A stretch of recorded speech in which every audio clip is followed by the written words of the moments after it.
দুই নারী শিক্ষার্থীর সাহসিকতায় স্বর্ণ প্রতারকের হাত থেকে রক্ষা পেয়েছেন অপর এক নারী যাত্রী।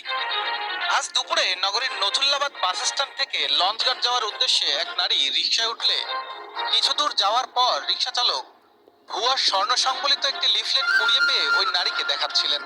এ সময় দুই নারী শিক্ষার্থী একই রাস্তা দিয়ে যাচ্ছিলেন।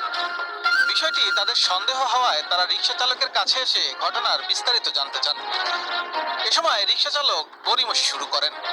এক পর্যায়ে স্বর্ণ প্রতারক চক্রের সদস্যরা ওই দুই নারী শিক্ষার্থীর উপর হামলা চালানোর চেষ্টা করে।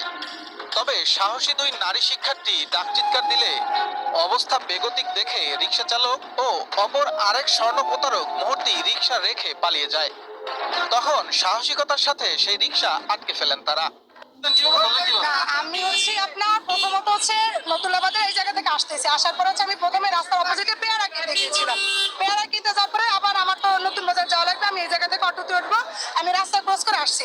আসার পরে আমি যখন এই জায়গায় দাঁড়ানো ছিলাম, এই জায়গায় রিক্সাটা ছিল এবং ভুক্তভোগী ছিল এবং রিক্সাওয়ালা ছিল।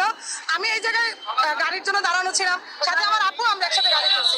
গাড়ি দাঁড়াবো যখন আমি রাস্তার এদিকে একটু তাকাইছি, তাকানোর পর আমার মনে হচ্ছে এই জায়গায় কিছু একটা গন্ডগোল হচ্ছে। ততক্ষণে আমার অটোওয়ালা আমাকে অনেকখানি সামনে চলে গেছে। তখন আমি মামাকে রাখাইছি, আমরা থামাইছি।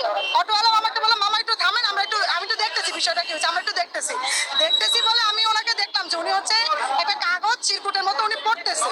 মানে উনি পড়ে রিক্সাওয়ালা দাঁড়ালো। এখানে মূলত কাগজটা নিচে ছিল, ওনার পাশে আরো একজন ছিল, ওই ব্যক্তি ওইটা উঠাইছে। তো ওই যে রিক্সাওয়ালা ছিল উঠাইয়াই দেখাইছে ওই আপুরে এরকম চৌকা একটা স্বর্ণের বারের মতো। তারপর আপু বললো, ভাই আমার দেরি হয়ে যাইতেছে, উনি ওই আপুদের সঙ্গে ঘোরা যাবে এর জন্য বলতেছে, বলতেছে না দাঁড়ান দেখি। পরে ওর টাকা ছিল 10টা টাকা, ওর নিজের পকেটে, ওই রিক্সাওয়ালা যে ছিল ও পকেটে পড়ছিল। আর ওই আপুটা আবার ওই স্বর্ণের বারটা এরকম অ্যাঙ্গেলে দেখতেছিল, আর ওর পাশে আর একটা লোক ছিল, ও আমরা আবার চলন্ত গাড়ি থেকে লাফাইয়ে নামছি, ও নামছে, আমিও নামছি। ও আইসে লোকের বললো যে এটা কি, আমি একটু দেখি পড়বো। তো ওরে পড়তে দিল না, তো ও বললো আমি একটু ছবি তুলি, ওরে ছবি তুলতেও দিল না। তারপর ওর থাবা দিয়ে ওরে ধরতে নিচ্ছে। তখন ওরে যখন আবার ওই লোক থাবা দিতে গেছে, তখন আমি সামনে আগাইছি যে ও তো একটা মেয়ে মানুষ, আমাদের তো সম্মান আছে, ওর না থাকবে। তখন ওর দিকে হাত ধুই ওরে ব্যাগে ঠেলা মাইরে ও দৌড়ে গেছে। কেউ যদি ভালো লোক হইতো দুজনেই দৌড়ে গেছে। ওরা কি আমার কথা বলছেন, ওরা কি যাইতো? ওরা যদি ভালো লোক হইতো। আমি আর ধরছি, ও আবার গাড়ির টাট করে ছিঁড়ে রেখে চাবিটা হাতে রেখে দিছে।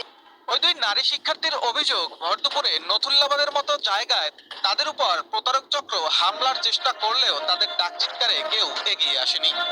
তারপর আমরা পুলিশে ফোন দিয়েছি, পুলিশ আসছে। এখন পুলিশেরা এখন বাকি আমার প্রশ্ন হচ্ছে যে আমরা দেখতেছিলাম যে আমাদের দুজনের সাথে হইতেছে, কিন্তু তারা কেউ অজ্ঞান নেই। আমরা নিজের মেয়ে মানুষ, ওই মহিলারা তো আমরা বাঁচানোর জন্য আসছি। আমাদের